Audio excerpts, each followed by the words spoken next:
I'm told it's the youngest panel WEF has ever convened, except for me.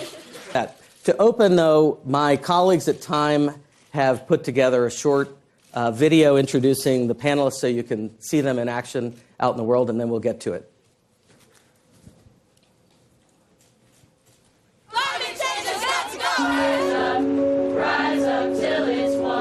I want my descendants to know I use my voice so they can have a future. Like, I don't think you have to be old enough to be able to have an impact in people's lives. I'd like to tell my grandchildren that we did everything we could, and we did it for them, for the generations to come.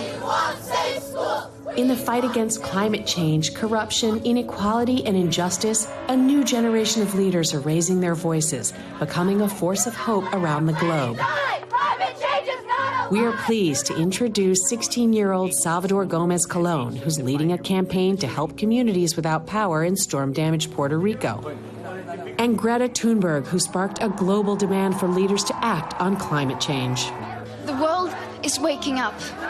She began her one-person strike for climate in 2018. The climate and environment is a hotter topic right now, and a lot thanks to young people pushing. But of course, if you see it from another perspective, pretty much nothing has been done since the global emissions of CO2 has not reduced. And that is, of course, what we are trying to achieve, among other things.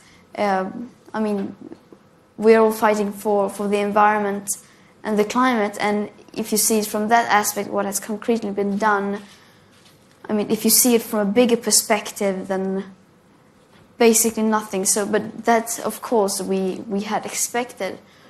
It will require much more than this. This is just the very beginning.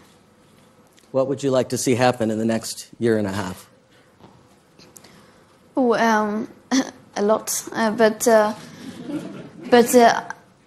especially that we start listening to the science, and that we actually start treating these crises as the crisis it is, as the crises they are, because this is, without treating this as a real crisis, we cannot solve it, and then we cannot see this from a holistic view.